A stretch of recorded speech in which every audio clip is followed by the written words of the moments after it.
Why no one is dating anymore. Half of young men in America are single right now, not by choice. And here's the part that will shock you. Most of them have given up completely. They're not even trying anymore. And no one is talking about why. Something strange is happening. Young people aren't dating anymore. They're not getting married. They're not having kids. And if you ask them why, most of them will tell you the same thing. I've given up. Let me show you what the data says. A 2024 survey found that nearly half of young men aren't dating at all. Not casually, not seriously, not at all. And it's not because they don't want to. It's because they've stopped trying. On the other side, young women are pulling back too. They're deleting their apps. They're choosing to stay single. Some are saying they'd rather be alone forever than deal with what dating has become. 30% of Americans between 18 and 34 now report feeling lonely every single day. Not sometimes. Every day. And here's what's scary. Loneliness isn't just a feeling. Researchers say it carries the same health risk as smoking 15 cigarettes a day. It increases your risk of heart disease by 29%, stroke by 32%, dementia by 50%. But it gets worse. The number of men who say they have no close friends has increased 5 times since 1990. 5 times. In just 30 years, we've created a generation of men who have no one to talk to. And when people have no one to talk to, they start listening to the wrong voices. They fall into online communities that tell them the world is against them. They radicalize. They give up. Some of them don't make it. Men die by suicide at 4 times the rate of women. 4 times. And loneliness is one of the biggest predictors. This isn't just a dating problem anymore. This is a survival problem. So what happened? How did we get here? Let's start with the thing everyone blames first. Dating apps. Tinder launched in 2012. Bumble came in 2014. Hinge in 2013. They promised to make dating easier. Swipe right, match, meet, fall in love. Simple. Except it wasn't simple. It was a trap. Here's something most people don't know. Dating apps are not designed to help you find love. They're designed to keep you swiping. Think about it. Hinge calls itself the app designed to be deleted. But if everyone found love and deleted the app, Hinge would go out of business. Their success depends on your failure. Match Group, the company that owns Tinder, Hinge, OkCupid, and 45 other dating apps, has built a business model around keeping you single. The longer you stay on the app, the more ads you see, the more premium features you buy, the more money they make. And it's working. For them. Match Group is worth over $10 billion. Bumble is worth over $2 billion. Meanwhile, only 12% of dating app users ever form a committed relationship. 12% out of 53 million users. 78% of Gen Z now says they feel burnt out from dating apps. They're exhausted, they're frustrated, and they're quitting. But here's the problem. What's the alternative? Our grandparents met at church, at work, at community events. Those places still exist, but the culture around them has changed. People work from home now. Church attendance is down. Community groups are disappearing. The third places where people used to meet, coffee shops, bowling alleys, local clubs, are vanishing. So young people are stuck. Dating apps don't work, but there's nowhere else to go. And that's when things started to get ugly. When people are frustrated, they look for someone to blame.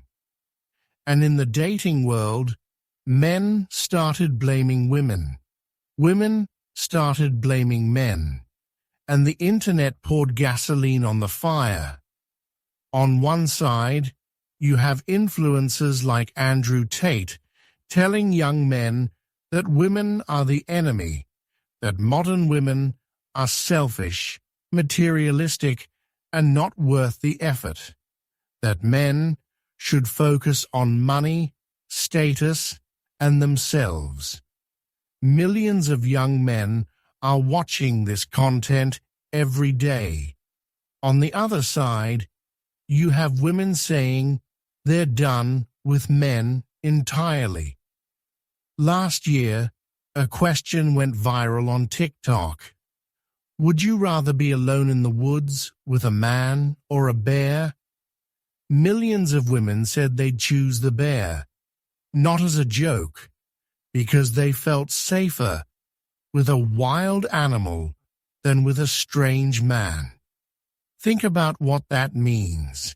We've reached a point where half the population doesn't trust the other half, where men and women see each other as threats instead of partners. And here's the tragedy. Both sides have legitimate pain. Women are exhausted. They've been harassed on apps. They've been on dates that felt unsafe. They've been ghosted, manipulated, and disrespected. They're not being dramatic. They're being careful. Men are struggling too. Many of them feel invisible. They swipe right hundreds of times and get no matches. They're told they're not tall enough, not successful enough, not interesting enough. They feel rejected before they even get a chance. A 2024 study found that young men are now more likely to report feeling disconnected and irrelevant than any other group. They don't feel like they belong anywhere. Not in relationships, not in society, not in their own lives. Both sides are hurting. But instead of coming together, they're drifting further apart. And there's a deeper reason why. Here's something that doesn't get talked about enough. Nearly 1 in 4 men in America grew up without a father in the home. 1 in 4. Think about what that means for a moment. These are boys who never had someone to show them how to treat a woman, how to handle rejection, how to be emotionally present, how to commit. They didn't learn how to be a partner because they never saw one. And even for men who did grow up with fathers, many of those fathers came from a different era. An era where men didn't talk about feelings, where showing emotion was weakness, where the father's job was to provide money, not connection. So these young men enter the dating world with no map, no skills, no model for what a healthy relationship looks like. And women can feel it. Women today expect men to contribute emotionally, not just financially. They want partners who can communicate, who can be vulnerable, who can share the emotional weight of a relationship. But many young men have never been taught how to do any of that. This isn't an excuse. It's an explanation. When a young man has never seen a healthy relationship, he doesn't know how to build one. When no one ever taught him how to process rejection, he doesn't know how to handle it. When he's been told his whole life that emotions are weakness, he doesn't know how to open up, and so he retreats. He plays video games. He watches content that tells him women are the problem. He gives up. The boys are not okay. And we're not talking about it. Let me tell you about a woman I'll call Sarah. Her story is based on what thousands of women have reported. Sarah is 27. She's smart, successful, and single, and she's choosing to stay that way. Last year, Sarah went on 12 first dates. 12. Out of those 12, 3 men made her feel unsafe. 2 sent her unsolicited explicit photos after the date. 1 showed up drunk. And the rest? They just disappeared. Ghosted. No explanation. Just gone. Sarah isn't dramatic. She isn't picky. She's exhausted. And Sarah isn't alone. A 2024 study found that 57% of women on dating apps have received unsolicited sexual messages. 57%. More than half. And 37% have been harassed or threatened online. But it's not just about the apps.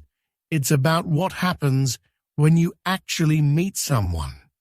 Women today are more economically independent than ever. They don't need a partner to survive. They can buy their own house. They can support themselves. They can build their own lives. So when a woman chooses to date, she's not looking for someone to take care of her. She's looking for someone who adds value to her life. Someone who makes her feel safe. Someone who respects her. But here's what's happening. Many women are finding that being single is easier than dealing with what dating has become. They're tired of being ghosted. They're tired of being objectified. They're tired of being told they're too much, or not enough, or too independent, or too needy. The bear question, would you rather be alone in the woods with a man or a bear, went viral because it wasn't a joke. It was a reflection of reality. Millions of women said they'd choose the bear because at least they know what to expect from a bear. A bear doesn't pretend to be something it's not. A bear doesn't gaslight you. A bear doesn't send you mixed signals. Women aren't choosing to be alone because they hate men. They're choosing to be alone because they're protecting themselves, because they're tired of being hurt, because they've learned that being single is better than being in a relationship that makes them feel worse. And honestly, can you blame them? So where do we go from here? Here's something interesting. Gen Z, the generation that's been hurt the most by all of this, is also the generation that's starting to change it. They're quitting dating apps. A 2024 survey found that 79% of college students don't even use dating apps once a month anymore. They're done. But they're not giving up on love. They're just looking for it differently. And here's what's actually working. Speed dating events are selling out. Friend groups are organizing mixers. People are going back to hobbies, not to find love, but to find community. And love is following. In cities across America, there's a new trend: hobby-based meetups, rock climbing gyms, book clubs, cooking classes, board game nights. People are showing up not because they're desperate to find someone, but because they want to connect with other humans. And when you're not trying so hard, when you're just being yourself, that's when real connections happen. Dating apps like Hinge are now investing millions of dollars to help Gen Z meet in real life because they know the apps alone aren't working. They're hosting events. They're partnering with local venues.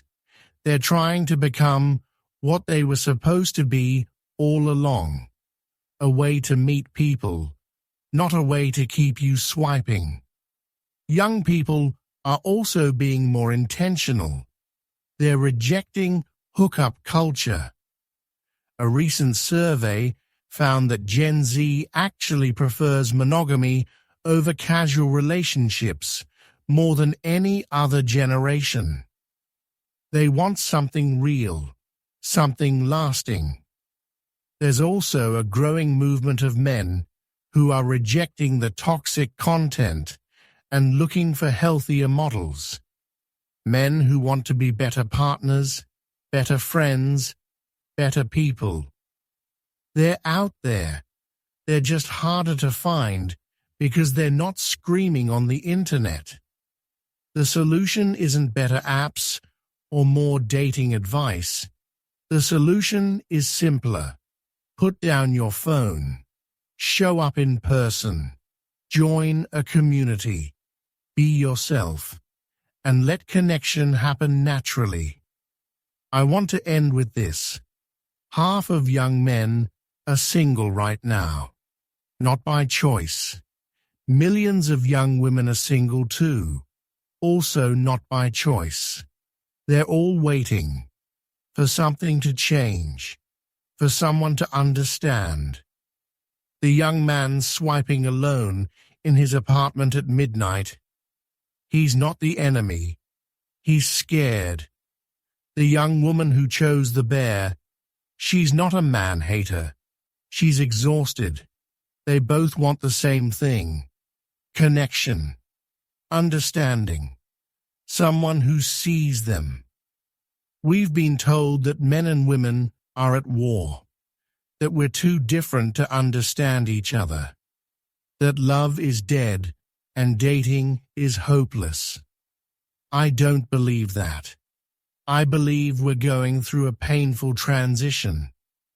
The old rules don't work anymore, and we haven't figured out the new ones yet. We're lost. Both sides. Together. But lost doesn't mean finished. Lost means we have a chance to find a new path. Maybe the answer isn't better apps, or more dating advice, or another viral hot take. Maybe the answer is simpler than that. Maybe we just need to start seeing each other as people again. Not profiles, not statistics, not the worst examples we saw online. People. The person swiping next to you at midnight, they're not your enemy. They're just as lost as you are. And maybe that's where we start. Not with better apps, not with more advice, but with seeing each other as people again. Share this if you know someone who needs to hear it, because half of young men are single. Millions of women are single, and they're all waiting for something to change. Maybe that starts with this video. Maybe it starts with a conversation. Maybe it starts with you.